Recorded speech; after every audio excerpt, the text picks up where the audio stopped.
It's Kathryn Chess, your nutritionist and joyful living coach. And I wanted to talk a little bit about vegetables, vibrant vegetables. You know, I eat 7 to 10 cups of vegetables a day, and that may seem overwhelming. I get it. It used to for me, but when I really increased my vegetables, my digestion went smooth as silk, my hormones balanced, and I really started having more energy to really love my life. Check it out. This is what I drink for breakfast. This is 4 vegetables. I used to want to chew my food, but when I started drinking green smoothies, my body got so happy.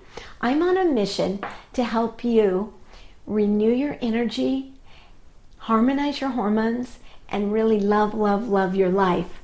If you want more and you want to know a little more, click on over to my website and check out my programs. I would love to help you get happy and healthy. Thank you, thank you, thank you. I love you.